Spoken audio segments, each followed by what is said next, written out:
తెలుసు ఇప్పుడు 2-3 hot topics నడుస్తున్నాయి. ఒకటి self declared visionary Chandrababu Naidu గారు. నేను విజనరీని, నేను భవిష్యత్తుని బ్రహ్మాండంగా చూడగలుగుతానని తనకు తాను చెప్పుకునే చంద్రబాబు నాయుడు గారు విజన్ 2047 అని ఒక డాక్యుమెంట్ ఇచ్చారు. 2-3 రోజుల నుంచి మీడియాలో అంతా హల్చల్ చేస్తూ ఉన్నారు. చాలా ఆశ్చర్యం,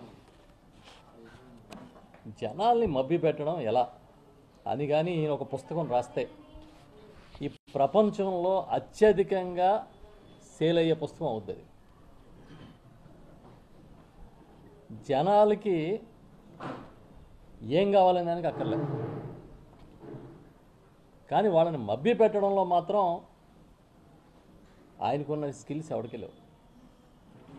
2024 అధికారంలోకి వచ్చిన తర్వాత మళ్ళీ 2047 విజన్ 2047 అంటుంటే ఈ మాటలు ఎక్కడో విన్నట్టున్నాయి కదా మనకి అని ఒక్కసారి ఫ్లాష్ బ్యాక్లోకి వెళ్తే విజన్ 2022, విజన్ 2029 రెండు కూడా కనిపిస్తాయి. విజన్ 2020 అప్పట్లో కమ్యూనిస్టులు ఈ విజన్ 2020 చూసి విజన్ 2020 చంద్రబాబు 420 అని ఒక నినాదం కూడా చేసేవారు. పూర్వం గుర్తొస్తాయి ఫ్లాష్ బ్యాక్ వెళ్తే. అప్పటి నుంచి చూసుకుంటే చంద్రబాబు నాయుడు గారి విజన్లో పెద్ద ఏం తేడా రాలే. ఆ రోజు ఏమైతే ఆలోచించాడో అదే ఆలోచనలు ఇవాళ కూడా ఉన్నాయి. తరాలు మారుతున్నాయి, టెక్నాలజీ మారుతోంది, ప్రపంచం పరిగెడుతుంది, కానీ ఆయన విజన్లో పెద్దగా మార్పు రాలేదు. మళ్ళీ ఇప్పుడు 2047 అని చెప్పి మళ్ళీ కొత్త రాగాన్ని తీస్తే ఆ కూటమి భాగస్వాములందరూ కూడా తప్పెట్లో తాళాలు పట్టుకుని అసలు ఈయన గొప్ప నాయకుడు, 100 ఏళ్ళు జీవించి ఉండాలి, 100 ఏళ్ళు ఈ రాష్ట్రాన్ని పరిపాలించాలని మాట్లాడుతూ ఉన్నారు. మేము అడుగుతూ ఉన్నాం, ఒక్కసారి 2047 గురించి మాట్లాడేటప్పుడు అసలు 2024లో ప్రజలు మళ్ళీ అధికారం ఇస్తే మనం ఎలా పరిపాలన చేస్తున్నాం అనేది ఆలోచన ఏమైనా ఉందా మీకు? ఒకసారి సమీక్షించుకున్నారా? అసలు ప్రజలకి తక్షణ అవసరాలు ఏంటి? ప్రజలకి మనం వాళ్ళు కోరుకున్నట్టుగా సేవలు అందించగలుగుతున్నామా ఈ ప్రభుత్వంలో అని ఎప్పుడైనా ఒక్కసారి ఆలోచించారా? 2020లో ఏ మాటలు చెప్పారో, 2020కి చేస్తామని ఏ మాటలు చెప్పారో 2047కి చేస్తామని అదే మాటలు చెప్తున్నారు. ఈ రాష్ట్రంలో అత్యధిక కాలం ముఖ్యమంత్రిగా పరిపాలన చేసింది ఎవరు అంటే చంద్రబాబు నాయుడే కదా. కానీ ఇవాళకి తాగునీళ్ళు లేని గ్రామాలు,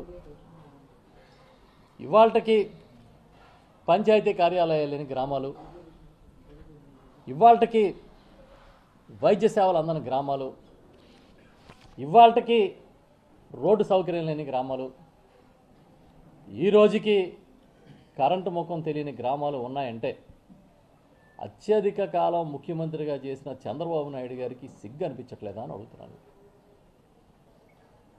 ఇది ఏ విజన్? ఇది ఎలాంటి విజన్? ఇది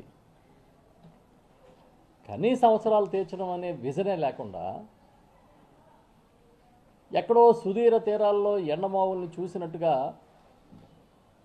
తనే దాని ఒక భ్రమను సృష్టించుకున్నట్టుగా సృష్టించి దాన్ని ప్రజల మీదకి నెట్టడం ఏమన్నా సబబుగా ఉందా? మేము అడుగుతూ ఉన్నాం. ఈరోజు పరిస్థితి తీసుకోండి. 2024లో రాష్ట్రం విడిపోయింది. 2014లో రాష్ట్రం విడిపోయింది. 2014లో తెలంగాణని ఆంధ్ర విడిపోయిన తర్వాత ఈయనకి చాలా సుదీర్ఘకాలమైన అనుభవం ఉందనే ఉద్దేశంతో ఈయన ముఖ్యమంత్రిగా చేస్తే 5 ఏళ్ల కాలంలో ఈ రాష్ట్ర ప్రభుత్వం ఈ రాష్ట్రానికి ఏం చేసింది? ఇదిగో ఈ అభివృద్ధి చేశాం, ఇదిగో ఈ స్కీమ్ అమలు చేశామని ఒక్కటన్నా చెప్పగలిగిన విజన్ మీకుందా? నేను సూటిగా అడుగుతున్నాను మిమ్మల్ని.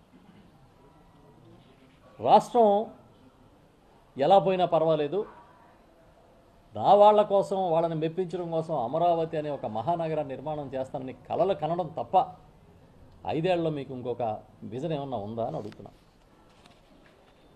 పేదలను ఆదుకోవడంలో ఈయనకి విజన్ ఉందా? ఒకవేళ ఉంటే ఈరోజు ఇన్ని హామీలు ఇచ్చి సూపర్ 6 అని ఒక్క పథకంలో కూడా ఒక్క రూపాయి పేదలకు సాయం చేయకుండా గాలికి వదిలేసే కార్యక్రమం చేస్తారా? రైతులను ఆదుకోవాలనే విజన్ మీకుందా? ఉంటే 2014 ఎన్నికల ముందు మీరు ఇచ్చిన రైతు రుణమాఫీ అమలు చేయకుండా వేలాది మంది రైతులు ఆత్మహత్యలు చేసుకునే పరిస్థితులు వస్తే వాటిని రికార్డులో కూడా ఎక్కనివ్వకుండా అసలు వ్యవసాయమే దండగనే ఒక పెద్ద ఆలోచనని రాష్ట్రంలో ప్రభావితం చేసే అంశంగా ముందుకు తీసుకెళ్లిన మీరు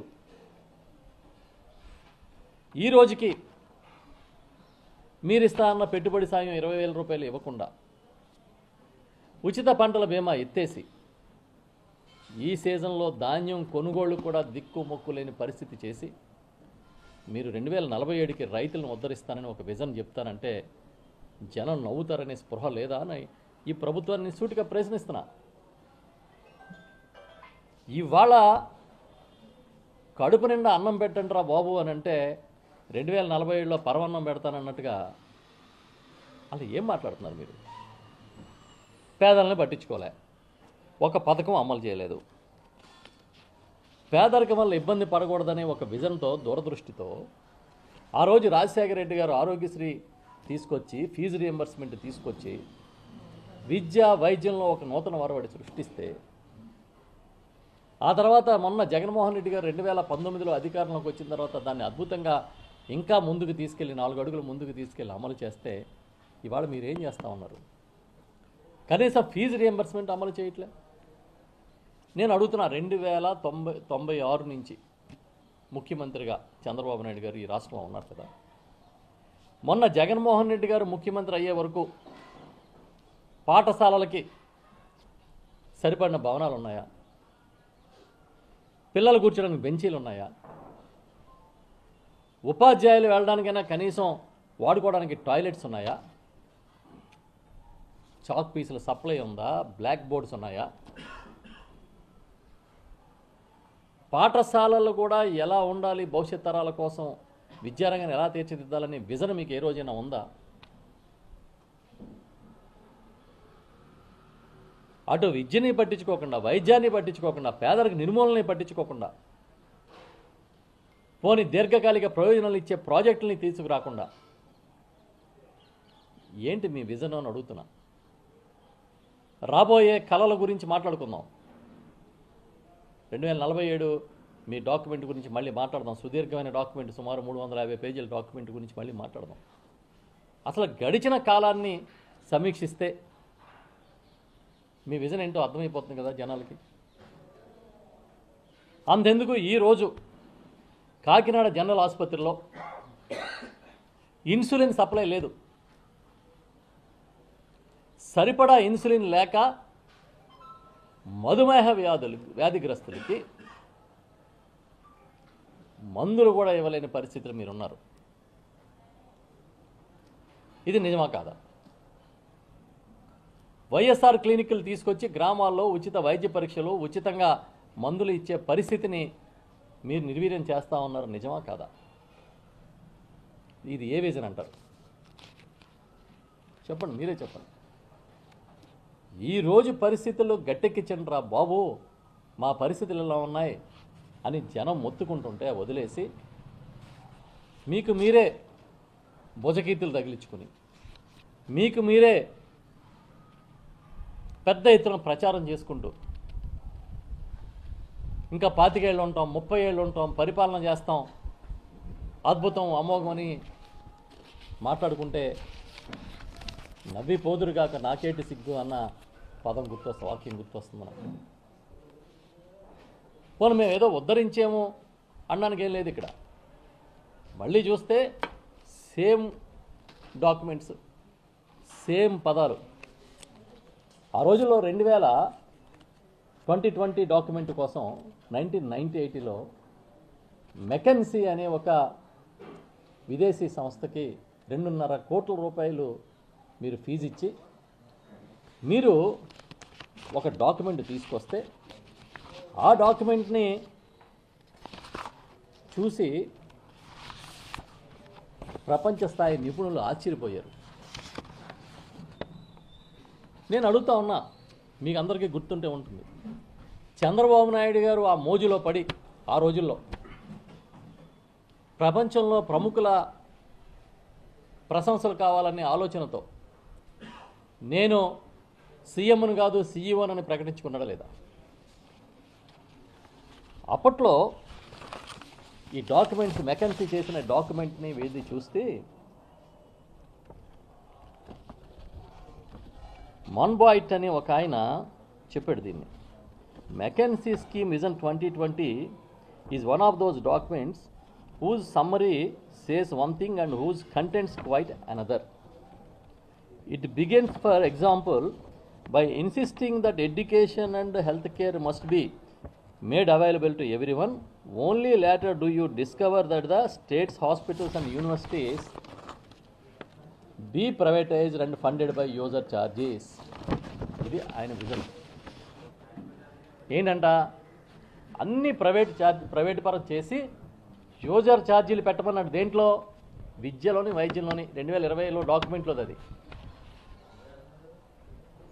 2020 డాక్యుమెంట్లో ఏం చెప్పాడు? 98లో తీసుకొచ్చిన డాక్యుమెంట్లో విద్యా వైద్యానికి యూజర్ ఛార్జీస్ వసూలు చేయాలని చెప్పాడు. కానీ రాజశేఖర రెడ్డి గారు ముఖ్యమంత్రి అయిన తర్వాత ఆరోగ్యశ్రీ అనే ఒక పథకాన్ని తీసుకొచ్చి పేదలకి కార్పొరేట్ వైద్యాన్ని ఉచితంగా అందుబాటులో తీసుకొచ్చారు. దాన్ని విజన్ అంటారా? దీన్ని విజన్ అంటారా? విద్యకు కూడా యూజర్ ఛార్జీలు వసూలు చేయాలనే ఆ మెకెన్సీ రిపోర్ట్ని 2022 విజన్ అనుకుని చంకలు గుద్దుకునే నాయకులు ఫీజు రీంబర్స్మెంట్ లాంటి పథకం గురించి ఎందుకు ఆ డాక్యుమెంట్లో ప్రస్తావించలేదు? పేదలకి వైద్యాన్ని అందుబాటులో తీసుకురావాలని ఎందుకు అనుకోలేదు అని నేను ప్రశ్నిస్తున్నా. మీకు ఏం చేసినా అది గొప్పని కీర్తించే మీడియా ఉండడం అదృష్టం అని నేను పదే చెప్తూ ఉంటా. అది కదా మిమ్మల్ని రక్షిస్తుంది ఇవాళ వరకు. అది కదా మీరు ఇవాళ ఇన్ని మాటలు మాట్లాడడానికి, ఇన్ని వేసిన వేషాలు వేయడానికి కారణం. చాలా చిత్రంగా ఉంది. అసలు పేదవాడిని ఏ విధంగా అత్యవసరాలకి సంబంధించి మనం ఆదుకోవాలనే ఆలోచన మానేసి చెప్పిందే చెప్పి దాని ఒక సామెత ఉంది కదా, కొత్త సీసాలో పాత సారా అని. అలా మళ్ళీ కొత్త డాక్యుమెంటు, దానికి ఒక మీటింగు, వాళ్ళకి వాళ్ళే పొగుడుకోవడం, వాళ్ళకి వాళ్ళే భుజకీర్తులు తగిలించుకోవడం. చాలా చిత్రం ఏంటంటే 2095 2004 మధ్య, లేదంటే 2014-19 మధ్య ఇదే విధంగా డాక్యుమెంట్లు ప్రవేశపెట్టిన చంద్రబాబు నాయుడు గారు ఇవాళకి వాటి అతిగతి లేదనే విషయాన్ని గమనించారా అని అడుగుతున్నాను. విజన్ 2047 అని మళ్ళీ ఇంకొక డాక్యుమెంట్ రిలీజ్ చేసే ముందు అసలు అప్పట్లో మనం ఇచ్చిన డాక్యుమెంట్స్ పరిస్థితి ఏంటి, దాంట్లో ఏమైనా 4 పాయింట్లన్నా మనం అమలు చేసామని చూసారా అని అడుగుతున్నాను. అది అడగలే. నేను ఇంతకుముందే చెప్పినట్టుగా మెకెన్సీ అనే ఒక సంస్థకి ఇచ్చి ఆ సంస్థ ఇచ్చిన రిపోర్ట్నే విజన్ అని చెప్పిన వాళ్ళు 2047 డాక్యుమెంట్ కూడా ఎవరితో తయారు చేయించారో తెలుసా? చంద్రబాబు నాయుడు గారికి అత్యంత సన్నిహితంగా ఉండే కొంతమంది రిటైర్డ్ అధికారుల ఎన్జిఓతో తయారు చేయించి దాన్నే మీరు విజన్ అంటున్నారు తప్ప కనీసం ప్రజల మధ్యకి వెళ్ళి అన్ని జిల్లాల్లోని మీటింగ్లు పెట్టి మేధావులతోని అఖిల పక్షాలతోని సమావేశమై యూనివర్సిటీలో చర్చకు పెట్టి అసలు 2047కి ఆంధ్రప్రదేశ్ ఎలా ఉండాలి అని మీరు అనుకుంటున్నారు, అసలు మన లక్ష్యాలు ఏంటి, ఆ లక్ష్యాలు చేరుకోవడానికి ప్రభుత్వం చేయాల్సింది ఏంటని ఒక్క మీటింగ్ మీరు పెట్టారా అని అడుగుతున్నాను నేను. ప్రజా భాగస్వామ్యం లేని విజన్ చంద్రబాబుదని నేను చాలా గట్టిగా చెప్తున్నా. ఏది మీ డాక్యుమెంట్ని ఎక్కడ డిస్కషన్ పెట్టారు చెప్పండి. ఎవరు దీంట్లో స్టేక్ హోల్డర్స్ చెప్పండి. ఈ రాష్ట్రంలో నిపుణులు లేరా? ఈ రాష్ట్రంలో పెద్ద పెద్ద ఆలోచనలు ఉన్న మేధావులు లేరా? ఎవరినైనా భాగస్వామ్యం చేశారా అని సందర్భంగా నేను అడుగుతా ఉన్నా. మీకు గుర్తుంటే ఏమిటి చంద్రబాబు నాయుడు విజన్ అంటే, ఆయన అధికారంలో ముఖ్యమంత్రి అయిన తర్వాత 54 ప్రభుత్వ రంగ సంస్థలను ప్రైవేటు పరం చేశాడు. అందులో మన కాకినాడలోని గోదావరి ఫెర్టిలైజర్స్ ఒకటి, తెలంగాణలో నిజాం షుగర్స్ ఒకటి. ఆ క్రమంలోనే కదా విద్యుత్ రేట్లు పెంచడం, అడిగినోడికి సంఖ్యలు వేయడం, రైతుల మీద కాల్పులు జరిపించడం. అప్పుడే ఈయనకి కమ్యూనిస్ట్ పార్టీలు వరల్డ్ బ్యాంక్ జీతగాడని ఒక బిరుదిచ్చాయి. ఈరోజు మళ్ళీ వచ్చి నా అంత విజనరీ లేదని చెప్పి ఆయన మళ్ళీ చెప్తా ఉంటే ఏం చేయాలో మనకు అర్థం కాదు. నేను అడుగుతున్నా, 14 ఏళ్ళు ముఖ్యమంత్రిగా ఉన్నవాడు ఒక్క ఫిషింగ్ హార్బర్ అన్న కట్టారా? ఒక కొత్త పోర్ట్ అన్న తెచ్చారా? తెచ్చిన ఒక్క పోర్టు కాకినాడ పోర్ట్లో, సీపోర్ట్లో ఏడీబీ రుణం తీసుకొచ్చి కట్టినట్టే కట్టి తనకు కావాల్సిన వాళ్ళకి దారాదత్తం చేయలేదా? ఇప్పుడు జగన్మోహన్ రెడ్డి గారు 17 మెడికల్ కాలేజీలు తీసుకుని వస్తే అందులో 5 కంప్లీట్ అయితే వాటిని ప్రైవేటు పరం చేయడానికి మీరు పన్నాగాలు పన్నట్లేదా అని అడుగుతున్నాను నేను. అంటే అదా విజన్ అంటే? ఆయన విజన్ ఎలా ఉంటుందంటే, మాకు మెడికల్ సీట్లు అక్కర్లేదని చెప్పి ఒక లెటర్ని రాసి ఆ సీట్లు కూడా వద్దని చెప్పి ఎన్ఎంసీకి లెటర్ రాసిన చరిత్ర చంద్రబాబు నాయుడు గారు. దాన్ని విజన్ అంటారా? సిద్ధంగా ఉన్న మెడికల్ కాలేజీలో సీట్లు మాకు అక్కర్లేదని కేంద్రానికి లేఖ రాసిన చంద్రబాబు నాయుడు గారిది విజనా? లేదు ఈ రాష్ట్రంలో వైద్య విద్య బలపడాలని 17 మెడికల్ కాలేజీలు తీసుకొచ్చిన జగన్మోహన్ రెడ్డి గారిది విజనా? చెప్పండి, మీరే చెప్పండి. ఏది విజనం? గ్రామ స్థాయిలో పరిపాలన, క్షేత్రస్థాయిలో ఇంటింటికి వెళ్లాలనే ఉద్దేశంతో వాలంటీర్ల వ్యవస్థని, సచివాలయ వ్యవస్థలను తీసుకొస్తే వాటన్నిటినీ కూడా నిర్వీర్యం చేసిన చంద్రబాబు నాయుడు గారిది ఎలాంటి విజన్ అని అడుగుతున్నాను నేను. ఏది విజన్ అంటే? చాలా ఆశ్చర్యంగా ఉంది. కొన్ని వింటూ ఉంటే, చూస్తూ ఉంటే. కానీ మనకు పట్టిన దురదృష్టం ఏంటంటే, ఆయన విజన్ అంటే విజనం, విస్తరాకులు కట్ట అంటే కట్ట. దాన్ని ప్రచారం చేయడానికి సొంత మీడియా సిద్ధంగా ఉంటుంది. వాళ్ళు చెప్తూ ఉంటారు. నేను అడుగుతా ఉన్నా, మీరు 14 ఏళ్ళు ముఖ్యమంత్రిగా చేశారు కనుక 2020 విజన్ డాక్యుమెంట్లో ఏ లక్ష్యాలని మీరు చేరుకున్నారు చెప్పండి.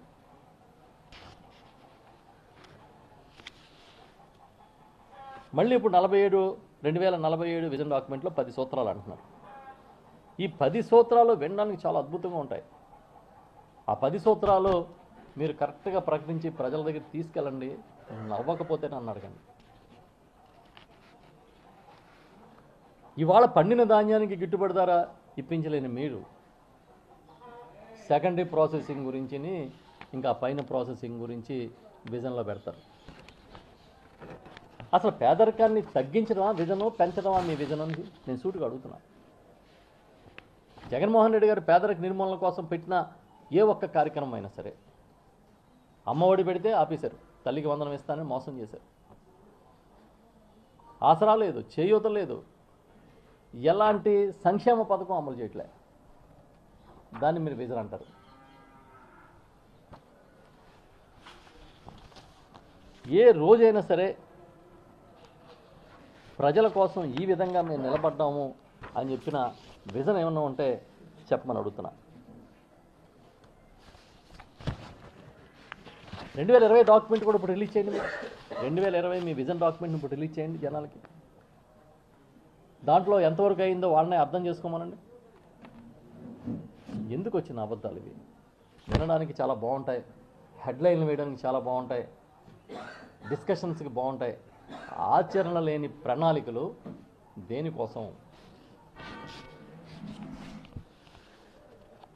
ఉన్న ఉద్యోగాలే ఓడబెరికేస్తున్నారు, వాలంటీర్లు తీసేశారు, కాంట్రాక్ట్ ఎంప్లాయీని తీసేస్తున్నారు, ఆ బెవరేజ్ కార్పొరేషన్లో వేసిన 15,000 మందిని తీసేశారు. తెల్లవారితే కక్ష సాధింపే, అది తప్ప మరొక విజనే మీకు లేదు. ఇంకా అన్నిటికన్నా హాస్యాస్పదం ఏంటంటే సంపద సృష్టి.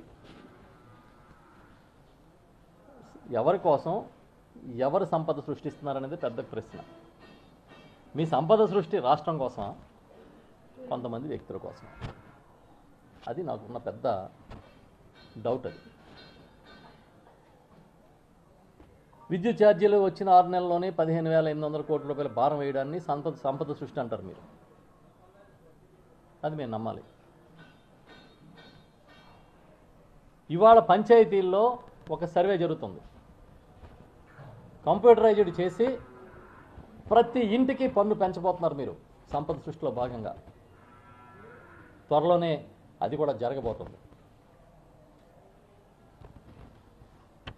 మీకున్న విజన్ ఏంటంటే పేదవాడు ఎలా పోయినా పర్వాలేదనేది మీ ఆలోచన. మీరు ముఖ్యమంత్రిగా, చంద్రబాబు నాయుడు గారు ముఖ్యమంత్రిగా ఉన్న 14 సంవత్సరాలు తీసుకుంటే 14 ఏళ్ల కాలంలో కూడా రెవెన్యూ లోటే. మీ బడ్జెట్లు చూస్తే రెవెన్యూ లోటే. అది కూడా చాలా గొప్పగా చెప్పుకుంటారు మీరు. అసలు ఇన్ని సంవత్సరాలు రెవెన్యూ లోటు అన్నది ఒక్క చంద్రబాబు నాయుడు గారి పాలనలోనే కనిపిస్తుంది, ఇంకెక్కడా కనపడుతుంది. నిజంగా మీరు సంపదను సృష్టిస్తే రెవెన్యూ లోటు ఎందుకు వచ్చింది? సంపద సృష్టించే కెపాసిటీ మీకుంటే రెవెన్యూ లోటు ఎందుకు వచ్చిందని అడుగుతున్నా.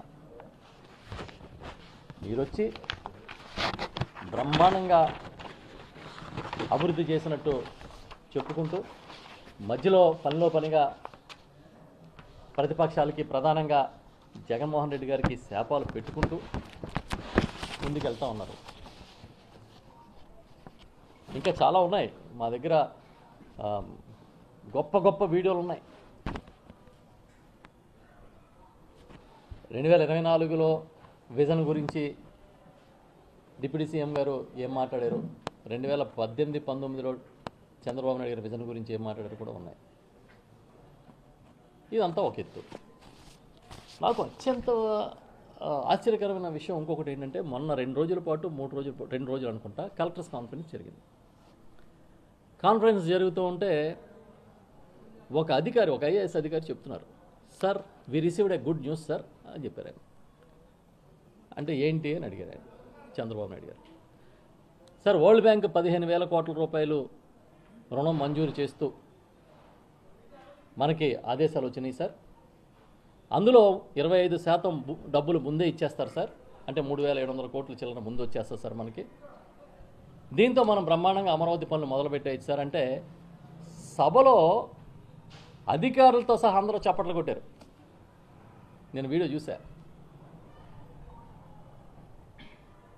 15,000 కోట్ల రూపాయలు అమరావతికి అప్పు దొరికిందన్న ఆనందం ఈ రాష్ట్రంలో పేదలకి 10 రూపాయలు మేలు చేయలేకపోతుందన్న ఆనందంతో సమానంగా లేకపోయింది. ఎంత ఆనందపడుతున్నారంటే అమరావతి కోసం అప్పు దొరికిందని చప్పట్లు కొట్టుకుంటున్నారు, చంకలు గుద్దుకుంటున్నారు. అర్జెంటుగా అమరావతిని నిర్మాణం చేసి తాను చరిత్రలో తన వాళ్ళ కోసం నిలబడిపోవాలనే తాపత్రమే కదా. నేను చూసా కలెక్టర్స్ కాన్ఫరెన్స్లో ఆఫీసర్లను నిందిస్తూ ఉన్నారు, మీరు సరిగా చేయట్లేదు, అసలు మీరు పనికిరాని వాళ్ళు అన్నట్టుగా మాట్లాడుతూ ఉన్నారు. ఇదే ఆఫీసర్లు జగన్మోహన్ రెడ్డి గారి సర్కార్లో అయినా, అంతకుముందు ఇంకో సర్కార్ అయినా, అంతకుముందు ఇంకొక సర్కార్ అయినా ఆఫీసర్లు ఏం మారరు. వచ్చినప్పటి నుంచి ఐఏఎస్ అధికారులు, ఐపీఎస్ అధికారుల దగ్గర మొదలుకొని కింది స్థాయి అధికారుల వరకు, సిబ్బంది వరకు వేధింపులే కదా మీరు చేస్తున్నది. ఎంత చిత్రం అంటే వచ్చిన వెంటనే 3 ఐపీఎస్ అధికారులను సస్పెండ్ చేశారు. నిన్న కూడా ఎవరో అధికారిని బెదిరిస్తున్నాడు ఆయన, చంద్రబాబు నాయుడు గారు కలెక్టర్స్ కాన్ఫరెన్స్లో. కలెక్టర్లను బెదిరిస్తున్నారు. అంటే పూర్తిగా సెన్సేషనలిజం అనేది ఇవాళ ఈ ప్రభుత్వం నమ్ముకున్న విధానాలుగా అనిపిస్తుంది. తిరుపతి లడ్డు, కాకినాడ పోర్టు, రేషన్ బియ్యం, ఇలా ఏదో ఒక అంశం తీసుకోవడం, ఆ అంశాన్ని పెద్ద ఎత్తున ప్రచారంలో తీసుకెళ్ళడం, దానిలో ప్రజల్ని మభ్యపెట్టడం, ఇది ఒక పెద్ద దాన్ని ఏమంటామంటే ఒక స్ట్రాటజీ లాగా భావిస్తూ ఉన్నారు. చాలా చాలా ఆశ్చర్యంగా ఉంది. మంచి జరిగితేనేమో మీరు చేసినట్ట, సరిగా జరగకపోతే అధికారులు వైఫల్యం అంటారు. మీ సిస్టంలో లోపాలు సరిచేయడం మానేసి ఈ 6 నెలల కాలంలో ఒక 70,000 కోట్లు అప్పు తెచ్చారు. మీరు తెచ్చిన 70,000 కోట్లలో కనీసం ఒక 15,000 కోట్లు ప్రజలకి ఫలానా పథకం కింద ఇచ్చారని చెప్పుకునే పరిస్థితే లేదే.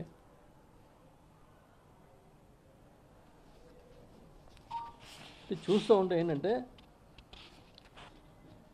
అంత పెద్ద పెద్ద మాటలు మాట్లాడుతున్నారు. రూల్ ఆఫ్ లా అందరికీ ఒకేలా ఉండాలి. అందరికీ ఒకేలా ఉందా? వైఎస్ఆర్ పార్టీ కార్యకర్తలని, సోషల్ మీడియా యాక్టివిస్టులనేమో మీరు రిమాండ్ల మీద రిమాండ్లు పంపిస్తున్నారా? జగన్మోహన్ రెడ్డి గారిని తిట్టే వాళ్ళని, వైఎస్ఆర్ పార్టీ నాయకులని మాత్రం ఎవడైనా ఏ కామెంట్ అన్నా చేయొచ్చు, సోషల్ మీడియాలో ఎంత బురదన్నా చల్లొచ్చు, వాళ్ళ మీద ఏగ వాళ్ళదా? తప్పుడు కేసులు పెడతారా? రిమాండ్లు పంపిస్తారా? రూల్ ఆఫ్ లా అందరికీ ఒకేలా ఉంటే దీన్ని ఏమంటారు? అసలు కనీసం కేసులు పెట్టడానికే భయపడిపోయి మీ కూటమి ప్రభుత్వంలోని నాయకులు, కార్యకర్తలు తప్పు చేస్తే మీరు గట్టిగా యాక్షన్ తీసుకోలేని పరిస్థితుల్లో కాపాడుకుంటూ ఎంతకాలం ఇలా మీ స్టేజీల మీద మీ మాటలకి, క్షేత్రస్థాయిలో మీ చేతలకి పొంతనే లేకుండా ఇంకా చాలా మీరేం మాట్లాడుకుంటూ అబ్బా బ్రహ్మాండంగా ఉచిత ఇసుక ఇస్తున్నామని, ఇసుకే ఉచితం అని పేరు పెట్టారు తప్ప అదేం ఉచితంగా ఏమి ఇవ్వట్లే. మిమ్మల్ని మీరే మభ్య పెట్టుకుని ఎంతకాలం ఈ విధంగా గడుపుతారని అడుగుతున్నా. ఇంకో ముఖ్యమైన విషయం, నిన్నటి నుంచి మొన్నటి నుంచి రాష్ట్రాన్ని ఊపేస్తుంది, ఈ దేశంలోనే పెద్ద చర్చనీయాంశం అయిపోయింది పుష్ప 2. మా మిత్రుడు చెప్తున్నట్టుగా ఇప్పుడు పుష్ప 3 నిన్నటి నుంచి 100% నిన్న జరిగిన అల్లు అర్జున్ గారి అరెస్ట్ అనేది ఉద్దేశపూర్వకంగా జరిగిన కక్ష సాధింపులాగే కనిపిస్తుంది. దీంట్లో ఏమి సందేహం లేదు. శుక్రవారం నాడు ఆయన అరెస్ట్ చేసి జైలు పంపితే కనీసం సోమవారం వరకు బెయిల్ రాకుండా 3-4 రోజులన్నా జైల్లో ఉంచాలని కుట్రే కదా దీంట్లో కనిపిస్తుంది. ఆయన ఒక థియేటర్కి సినిమాకి వెళ్ళారు. ఆ థియేటర్ దగ్గర తొక్కిసలాట జరిగింది. తొక్కిసలాట జరిగితే ఒక మహిళ, చాలా దురదృష్టవశాత్తు ఒక పేద దిగువ మధ్య తరగతి కుటుంబానికి చెందిన ఒక మహిళ ప్రాణాలు కోల్పోయారు. ఒక చిన్న బాబు చావుబతుకుల మధ్య ఉన్నాడు. దయనీయమైన సంఘటన, ఏ ఒక్కరైనా ఖండించాల్సిందే, దీంట్లో అసలు సెకండ్ థాట్ లేదు. కానీ ఆ సంఘటనకి బాధ్యుడు ఒక అల్లు అర్జున్ గారేనా? మీ ప్రభుత్వ వైఫల్యం లేదా? మీ పోలీసు వైఫల్యం లేదా? పెద్ద ఎత్తున జనం గుమ్మికూడిన దగ్గర మీరెందుకు నియంత్రించలేకపోయారు? అల్లు అర్జున్ అరెస్ట్ చేయడం మీద ఉన్న శ్రద్ధ మీ యంత్రాంగం వైఫల్యాన్ని ఎండగట్టే విషయంలో కానీ, వాళ్ళ మీద చర్యలు తీసుకోవడంలో కానీ ఎందుకు లేదని నేను అడుగుతున్నా. ఖచ్చితంగా ఇది కక్ష సాధింపుగా కనిపిస్తూ ఉంది. ఎందుకంటే ఇవాళ ఈ దేశంలో గత నుంచి చూసుకుంటే చాలా ఇన్సిడెంట్లు ఉన్నాయి. తొక్కిసలాట్లో జరిగిన ఇన్సిడెంట్లు, దాంట్లో ప్రాణాలు కోల్పోయిన ఇన్సిడెంట్లు చాలా బాధాకరం. మనమే చాలాసార్లు గుండె తరుక్కుపోయిన ఇన్సిడెంట్లు చూసాం. వాళ్ళ మీద ఇదే విధంగా అరెస్టులు చేసుంటే ఓకే, ఇది నిజం కాబోలు, ఇదే చట్టమేమో అనుకోవచ్చు. కానీ తొక్కిసలాట మరణాలు జరిగితే ఆంధ్రప్రదేశ్లో ఒక చట్టం, తెలంగాణలో ఒక చట్టం అమలవుతుంటుంది. మీకు తెలుసు, మన రాజమండ్రిలో 2015 పుష్కరాల్లో చంద్రబాబు నాయుడు ముఖ్యమంత్రిగా కుటుంబ సమేతంగా వచ్చి స్నానం చేసేటప్పుడు అదే రేవులో, అదే స్నానాల ఘాట్లో తొక్కిసలాట్లో 28 మందో 27 మందో చనిపోయారు. 27 మంది, ఒక 22 మంది తీవ్రంగా గాయపడ్డారు. కనీసం తప్పు జరిగింది నా వల్ల అనే పశ్చాత్తాపాన్ని కూడా ఆ రోజు ముఖ్యమంత్రిగా ఉన్న చంద్రబాబు వెల్లడించలేదు. కనీసం ఇలాంటి సంఘటన జరిగినందుకు తలదించుకుంటున్నామని కూడా చెప్పలేదు. ఎందుకు ఆ రోజు చంద్రబాబు నాయుడు గారి మీద మరి ఎందుకు చర్యలు తీసుకోలే? పోనీ ఓకే, చంద్రబాబు నాయుడు గారి మీద చర్యలు తీసుకోలేదు, అసలు ఆ బాధ్యులకి ఎవడో సంఘటనకి బాధ్యులే లేదా? అది కూడా ఓకే. మొన్న జగన్మోహన్ రెడ్డి గారు ముఖ్యమంత్రిగా ఉండగా గుంటూరులో తెలుగుదేశం పార్టీ నాయకుడు ఒక ఆయన చీరల పంపిణీ చేస్తే తొక్కిసలాట జరిగి 3 చనిపోయారు. చంద్రబాబు నాయుడు గారు వెళ్ళిన సభలో ఆయనే పంచడానికి వెళ్ళాడు. కందుకూరులో చంద్రబాబు నాయుడు గారు సభకి జనం విపరీతంగా వచ్చినట్టు కనపడాలని ఒక ఇరుకు సందులో మీటింగ్ పెడితే 8 మంది తొక్కిసలాట్లో చచ్చిపోయారు. మరి అప్పుడు జగన్ గారు చంద్రబాబు నాయుడిని అరెస్ట్ చేయలేదే? చేశారా? ఇవి చూస్తూ ఉంటే అసలు నిజంగా ఈ తొక్కిసలాటలు ఏంటి, దీని గొడవ ఏంటి, ఇంతకుముందు ఎప్పుడైనా ఎక్కడ జరిగినాయా అని నేను కొంత ఇన్ఫర్మేషన్ తీసుకుంటే తొక్కిసలాటలు ఏమీ కొత్త కాదు, చనిపోవడం అనేది దురదృష్టకర సంఘటనలు కూడా జరిగినాయి. కానీ ఎక్కడా కూడా పలానా సెలబ్రిటీ వల్ల లేదంటే పలానా ఆధ్యాత్మిక కార్యక్రమం నిర్వాహకుల వల్ల జరిగిందని వాళ్ళని ఎవరిని అరెస్టులు చేయలే. ఉదాహరణకి చెప్తాను, ఇంచుమించుగా నా దగ్గర ఉన్న కొన్ని సంఘటనలు చెప్పాలని చెప్తున్నా. 2004 ఏప్రిల్లో లక్నోలో ఉచిత చీరల పంపిణీ జరిగితే 21 మంది మహిళలు చనిపోయారు. 2005లో మహారాష్ట్రలో తొక్కిసలాట జరిగితే జనవరిలో ఒక గుడి దగ్గర 265 మంది చచ్చిపోయారు. 2005 డిసెంబర్లో 42 మంది వరద బాధితులు వస్తువుల పంపిణీ సందర్భంగా చనిపోవడం జరిగింది.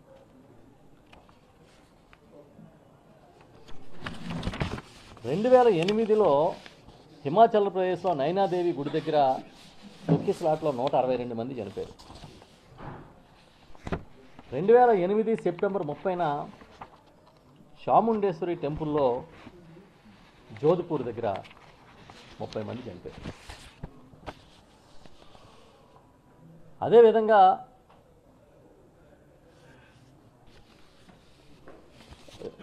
చాముండేశ్వరి టెంపుల్ దగ్గర 30 మంది కాదు, 224 మంది చనిపోయారు. కుందాలోని రామ్ జానకి గుడి దగ్గర తొక్కిసలాట్లో 2010లో 71 మంది చనిపోయారు. శబరిమలలో 2011లో తొక్కిసలాట జరిగితే 106 మంది చనిపోయారు. శబరిమలలో 2005లో మహారాష్ట్రలోని మందారదేవి ఆలయం దగ్గర తొక్కిసలాట జరిగి 340 మంది చనిపోయారు. రాజస్థాన్లో 2008లో చాముండీదేవి, ఇప్పుడే చెప్పారు, 250 మంది చనిపోయారు. నైనాదేవి ఆలయంలో హిమాచల్ ప్రదేశ్ దగ్గర 162 మంది చనిపోయారు 2008లో. హవన్ కార్యక్రమం జరుగుతుంటే శ్రీరామనవమి సందర్భంగా మార్చి 2023లో, అంటే లాస్ట్ ఇయర్, దాదాపుగా 36 మంది తొక్కిసలాట్లో చనిపోయారు. వైష్ణోదేవి ఆలయంలో జనవరి 2022 జనవరిలో తొక్కిసలాట జరిగి 12 మంది చనిపోయారు.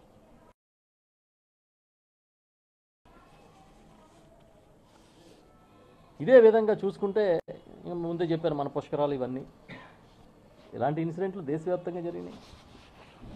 అందుకు సినిమా థియేటర్ల దగ్గర పూర్వకాలంలో పెద్ద పెద్ద నటులు, హీరోల సినిమాలు రిలీజ్ అయినప్పుడు చాలామంది చనిపోయిన సంఘటనలు ఉన్నాయి. చనిపోవడం కరెక్ట్ కాదు. తొక్కిసలాటలు జరగకుండా నిరోధించాల్సిన బాధ్యత ఎవరిది? ఆ రాష్ట్ర ప్రభుత్వాలది. ఆ రాష్ట్ర ప్రభుత్వాలు బాధ్యతలు తీసుకుని చాలా గట్టిగా బందోబస్తులు ఏర్పాటు చేయాలి. చేయడం మానేసి బాధ్యత ఎవరి మీద తోసేస్తే, అల్లు అర్జున్ అనే ఒక హీరో ఈ మధ్యకాలంలోనే ఆయన నటించిన సినిమా ఒక తెలుగు హీరో దేశవ్యాప్తంగా ప్రపంచవ్యాప్తంగా పేరు తెచ్చుకుంది.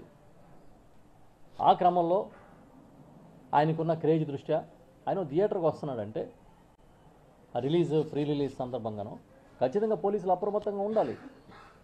ఎక్కడన్నా బట్టల షాపుల ఓపెనింగ్కి సినిమా యాక్టర్లు వస్తేనే మొత్తం రోడ్లన్నీ బ్లాక్ అయిపోతూ ఉన్నాయి. సెలబ్రిటీస్ పట్ల మన ప్రాంతంలో పర్టికులర్గా తెలుగు రాష్ట్రాల్లో విపరీతమైన క్రేజ్ ఉంటుంది. ఆ క్రేజ్ ప్రకారం జరుగుతూ ఉంటుంది. నిన్న ముఖ్యమంత్రి, తెలంగాణ ముఖ్యమంత్రి గారు రేవంత్ రెడ్డి గారు స్టేట్మెంట్ చూసి ఇంకొంచెం ఆశ్చర్యం అనిపించింది. ఆయన పోలిక వాళ్ళేమైనా పాకిస్తాన్ సరిహద్దులో యుద్ధం చేసిన సైనికుల డబ్బుల కోసమే కదా సినిమాలు తీశారు, అరెస్టులు చేస్తే తప్పేంటి, చట్ట ప్రకారం చెయ్యాలి కదా, చేయొద్దని ఎవరు అన్నారు? నోటీసులు ఇచ్చారా? ముందస్తు నోటీసులు ఇచ్చారా? విచారణకు పిలిచారా? ప్రాసెస్ ఫాలో అయ్యారు? ఇవన్నీ ప్రజలు ఇవాళ సోషల్ మీడియా చాలా బలంగా ఉన్న తర్వాత వీటన్నిటిని కూడా అబ్జర్వ్ చేస్తూ ఉంది. నిన్ననే ఈ సంఘటనని మా పార్టీ అధ్యక్షులు మాజీ ముఖ్యమంత్రి గారు జగన్మోహన్ రెడ్డి గారు తీవ్రంగా ఖండించారు. ఇది చాలా తప్పు అని చెప్పారు. ఆయనే కాదు, నేషనల్ మీడియా చెప్తోంది. జాతీయ స్థాయిలో నాయకులు చెప్తున్నారు. అన్నిటికీ మించి కేంద్ర ప్రభుత్వంలో ఉన్న మంత్రులు కూడా చెప్పారు, ఇది తప్పు, ఇది ఈ యాక్షన్ కరెక్ట్ కాదు.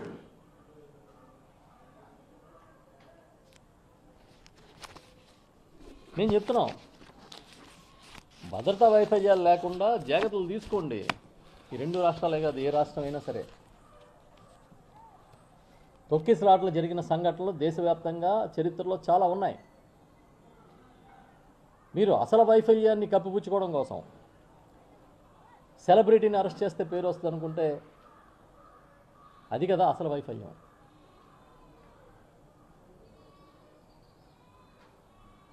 నిజంగా అసలు ఆ ప్రీమియర్ షోకి వెళ్ళి ఒక మహిళ చనిపోయిన సంఘటన చదివితే, ఆమె అంతకుముందే భర్త అనారోగ్యం అంటే ఆమె లివర్ ఇచ్చారని ఇంకా రకరకాలు చదివాను.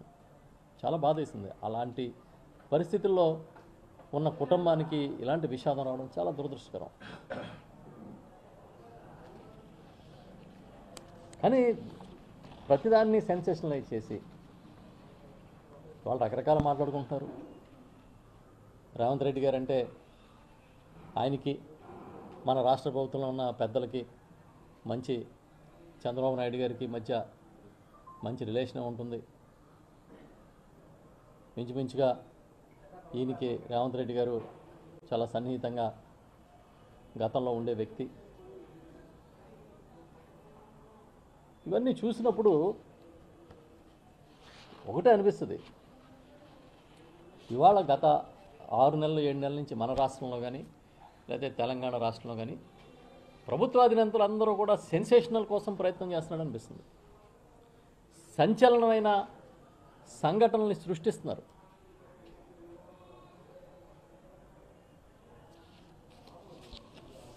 చట్టాలని అందరికీ సమానంగానే అమలు చేయండి. వైఎస్ఆర్ పార్టీ సోషల్ మీడియా యాక్టివిస్టులు అని చెప్పి కేసుల మీద కేసులు పెట్టి 4 రోజుల పైగా జైల్లో ఉంచి పోలీసులతో హెరాస్మెంట్ చేయించి 3rd డిగ్రీ ప్రయోగం చేసి ఇదే పరిపాలన మీరు అనుకుంటే విజన్ 47లు, విజన్ 2047లు కాదు 2147 పెట్టినా కూడా ఉపయోగం ఉండదు. అప్పుడు దాకా విజన్ 2047 అమలు చేయడానికి మీరు ఉండాలి కదా అధికారంలో. ముందు ప్రజలను మనల్ని ఎలా పొందాలో చూడండి, ఆ తర్వాత చూడొచ్చు ఇవన్నీ. ఇవాళ తక్షణ అవసరం ఏంటో చూడండి, ప్రజలకి ఇవాళ ఏం కావాలో చూడండి. తర్వాత అప్పుడు కలలు కందాం. ప్రణాళికలు చేయొద్దని ఎవడు అనడు. మీరు ప్రణాళికలు చేయండి, కానీ దాన్ని ఆచరణ కూడా చేయండి. అమలు చేయడానికి ఏం కావాలో చూడండి. 5 ఏళ్లలో 20 లక్షల ఉద్యోగాలు కల్పిస్తామని చెప్పారు మీ మేనిఫెస్టోలో. అసలు 20 లక్షల ఉద్యోగాల కల్పనకి మీ దగ్గర ఉన్న ప్రణాళిక ఏంటో ముందు పెట్టండి ప్రజల ముందు. తర్వాత 2047 ఆలోచిద్దాం.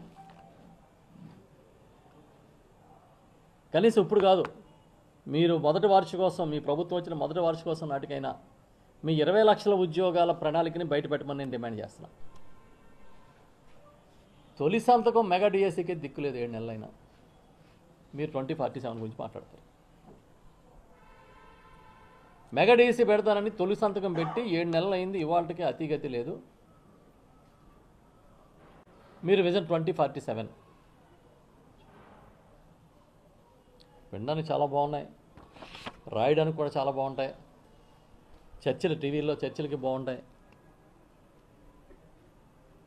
కానీ అది కాదు కదా విషయం. దయచేసి చంద్రబాబు నాయుడు గారిని నేను ఒకటే కోరుతున్నా ఈ సందర్భంగా, 2020 అని మీరు పెట్టి 2020 మీరు పెట్టిన నాటికి ఆ 2020 నాటికి మధ్యలో మీరు ఎంతకాలం అధికారంలో లెక్కేసుకుని కనీసం అందులో ఒక్క పాయింట్ అన్నా మీరు పూర్తి చేశారని మీరు చెబితే మేము సంతోషిస్తాం. Okay, thank you. మీకేం అర్థమైందో నాకు తెలియదు. తెలంగాణ మీకేం అర్థమైందో నాకు తెలియదు. నేను చెప్పింది క్లియర్గా రికార్డ్ అయ్యి ఉంది ఇక్కడ. మాలాంటి వాళ్ళకి బయట నుంచి చూస్తుంటే చాలామంది ఇవాళ సోషల్ మీడియాలో కూడా ఇది కక్ష సాధింపుగా కనిపిస్తుందని అంటున్నారు. అలాంటి అపప్రద మీరు ఎందుకు తెచ్చుకుంటున్నారు? తొక్కిసలాటలు చాలా సందర్భాల్లో జరిగినాయి. రాజమండ్రి పుష్కరాల్లో చంద్రబాబు నాయుడు గారి వల్ల జరిగిన తొక్కిసలాటలో 27 మంది చనిపోయారు. కందుకూరులోని గుంటూరులో జరిగిన సంఘటనలోని చనిపోయారు.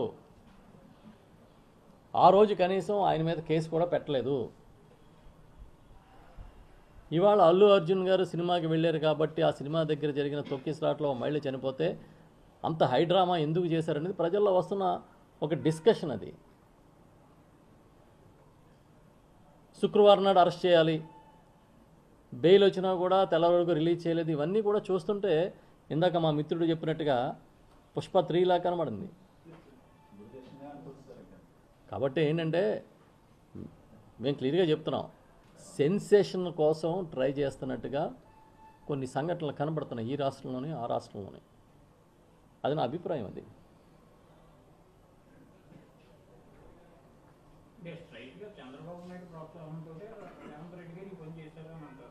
మీకు అలాగ అనిపించిందా? నేను చెప్పానా? చెప్పానా? మీరు ఇష్టం వచ్చిన ఇంటర్ప్రిటేషన్ చేసుకోకండి. నేను చెప్పలే, అలా చెప్పలేదు నేను. చంద్రబాబు నాయుడు గారు శిష్యర్కంలో లేకపోతే చంద్రబాబు నాయుడు గారు చాలా సన్నిహితంగా ఉండే రేవంత్ రెడ్డి గారు అక్కడ అధికారంలో ఉన్నారు, ఇక్కడ చంద్రబాబు నాయుడు గారు ఉన్నారు. ఇద్దరు కూడా సెన్సేషన్ కోసం చేస్తున్నట్టుగా కనబడతా ఉన్నాయి కొన్ని సంఘటనలు. మా దగ్గర జరుగుతున్న అరెస్టులు, మా దగ్గర జరుగుతున్న సోషల్ మీడియా యాక్టివిస్టుల మీద దాడులు ఇక్కడ సెన్సేషన్గా ఉంటే, లేకపోతే ఒక తిరుపతి లడ్డూనో మరొకటో అక్కడ ఇవాళ అల్లు అర్జున్ కూడా సెన్సేషన్ అయ్యింది. ఈ రకమైన సెన్సేషన్ పాలిటిక్స్ అనేది తెలుగు రాష్ట్రంలో నడుస్తున్నాయని చెప్పాను నేను. మీకు అర్థమై ఉంటుంది కదా. రైట్, చెప్పండి. రైతులకు మీ ప్రభుత్వంలో చాలా మేలు చేసిందని చెప్తున్నారు సార్. ఇప్పుడు అదే సంఘం ఇప్పుడు ఎన్నికలు జరుగుతున్నాయి, రైతు సంఘాలు ఇప్పుడు రైతు సంఘాలు జరుగుతున్నాయి. మీరు ఎందుకు బహిష్కరించారు? బహిర్జించకపోతే ఏం చేయమంటారు? చేతులు ఎత్తడం కాళ్ళు ఎత్తడం అని అంటే ఎలక్షన్ అంటే చేతులు ఎత్తడం కాళ్ళు ఎత్తడం ఉన్నాయి. చేతులు ఎత్తడం అంటే ఓటు వేయడానికి, ఎవడైనా నామినేషన్ వేయడానికి వెళ్తేనేమో కాళ్ళు ఎత్తడం తనడానికి. ఆ ఎలక్షన్లో పోటీ చేయాలా? దాన్ని ప్రజాస్వామ్యం అంటారా? పోటీ చేసేవాడు నో డ్యూటీ సర్టిఫికేట్ ఇవ్వమంటే ఇవ్వట్లే. రాష్ట్ర వ్యాప్తంగా ఇవాళ పులివెందుల లాంటి నియోజకవర్గాల్లోనే ఉక్కుపాదం మోపి పోలీసులతో బెదిరింపులు చేసి క్యాండిడేట్లు అనుకున్న వాళ్ళని కిడ్నాపులు చేసి భయంకరమైన వాతావరణం క్రియేట్ చేశారు. ఆ జర్నలిస్టులను కొట్టారు. ఆ జర్నలిస్టుల మీద దాడులు అనేది ఈ మధ్యకాలంలో చాలా ఎక్కువ కనబడతా ఉన్నాయి.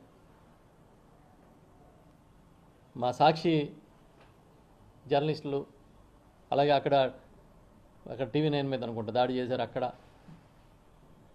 చూస్తూ ఉంటే దౌర్జన్యం చేసినా చెల్లుబాటు అవుద్దనే భావన ఇవాళ కనిపిస్తూ ఉంది. అలాంటప్పుడు మేమేదో పోటీలు చేసి అక్కడ బుర్రలు పగలు కొట్టుకుని మటలు జరిగే పరిస్థితి ఎందుకు? సరే చేయండి, అదేదో మీరే చేయండి నీటి సంఘాలు. అందుకే మేము పార్టీ పరంగా వదిలేసాం. ఎవరైనా స్థానికంగా ఉన్న రైతు ప్రతినిధులు కానీ మీ పోటీ చేస్తానంటే చెయ్యండి, మద్దతు ఇస్తామని చెప్పాం. నేను జమిలీ ఎన్నికలకి వ్యతిరేకం అని చెప్పి చంద్రబాబు గారు అన్నారు సార్. ఇది వ్యతిరేకం అన్నాడా? అన్నట్టు అలా అనలేదే.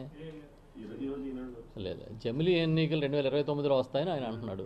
ఈరోజు ఈనాడు వచ్చింది సార్. నేను ఈనాడులో చదివాను. మరి ఆయన అడగండి, మూర్తిబాబు గారు తెలుసు. మీరు వ్యతిరేకమా అండి?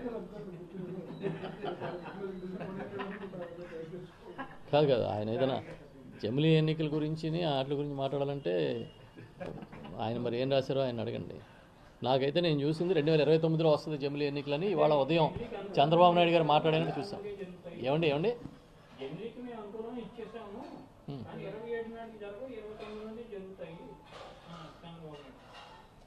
పోనీ మంచిదే కదా. ఎప్పుడు ఎలక్షన్ వచ్చినా కూడా దానికి ఏ రాజకీయ పార్టీ అయినా సిద్ధంగానే ఉండాలి. 27లో రావచ్చు, 29లో రావచ్చు, లేకపోతే ఇంకా ముందు రావచ్చు, తర్వాత రావచ్చు.